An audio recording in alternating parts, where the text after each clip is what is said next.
Fana. We're in our classroom come office space. It's a renovation that I've been working on for about a year now. And what this used to be was a steeply angled roof on this pitch. And it had two small dormer windows here and over there, about equidistant.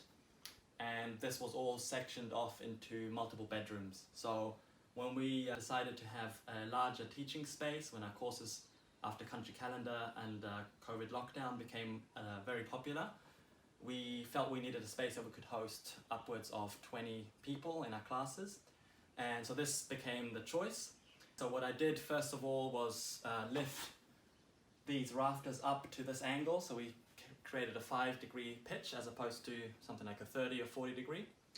And I replaced the cladding, the weatherboarding on the outside with naturally insect and fungi proof wood. So this one's Lawson cypress, but there's a few varieties that we can choose from. We'll cover those in future videos on choice of wood for building naturally. And what I've done here, which is what I've just finished in the last couple of days, is earth infill walls, so Wattle and Daub technique with one covered face and one exposed face. Normally when I've built 10 square meter buildings, I've had clay on both sides. So this one's a little bit of a unique situation. So what we've got here is a somewhat modified technique of Wattle and Daub that I've developed from the more traditional approach. So my technique uses a ladder instead of a basket mesh, and that allows me to use far less wood, which can be the labor-intensive part of the Wattle and Daub technique traditionally, is huge amounts of basket weaving. And instead I just have a 10 centimeter interval, a little bamboo skewer that runs the whole length of the wall. Very simple, and why I like that technique above, for example, a more traditional weaving technique is it allows me to retroactively build into existing houses. So what you find, for example, in this building here was the similar stud pattern. So these are called studs in building. And it allows me to just take these studs, although these have been replaced, but this would work if you were just replacing a plasterboard wall. So I can come in, take away all the plasterboard, which can be problematic, it doesn't breathe very nicely, especially when it's got acrylic paint on it. And it can be a housing for rodents in the back, which was one of the issues that we had in this previous space. Because of the wall insulation, they love that as a space. And you can rip all of that off and come back in and actually refill it with clay, which can be a really beautiful breathing space. It can heat up with the sun. So you have passive solar heating going on, all the sunlight coming in here, heating up our walls over the day, they release heat overnight. And it also creates a sort of a harmonic energy. It absorbs a lot of sound frequencies, so you create a space that's less echoey.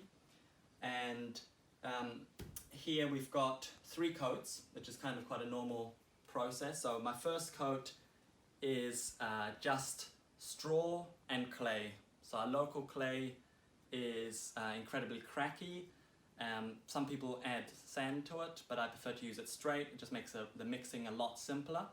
So just use straight clay from any roadside, any new cuts, any terraces that have been made on the land.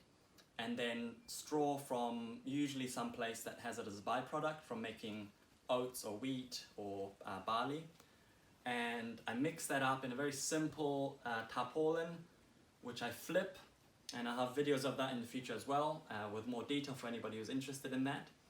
And then that mix, that's sort of like a consistency of porridge, very interspersed with straw, is just thrown on each rung of the ladder, built from the bottom up, a little bit like a beehive.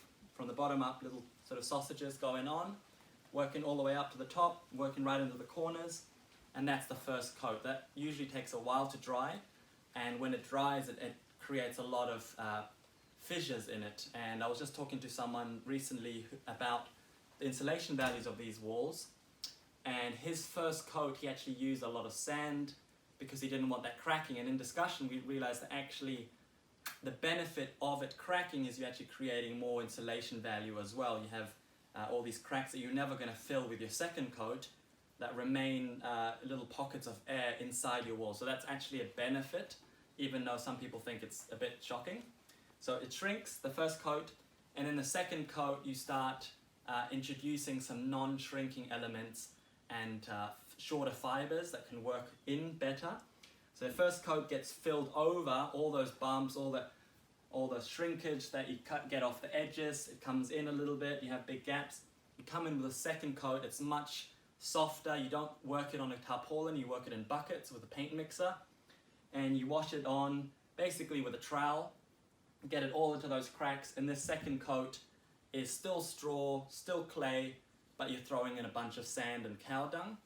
And so the sand is just some kind of broken rock, so it has to be geometric, can't be round, can't be beach sand, and that introduces a non-shrinking part to the clay. So where the clay absorbs water, releases water, and shrinks after you've applied it, the sand prevents that from happening. So you end up having far less cracking for your second coat, far less shrinkage, it's a lot more predictable.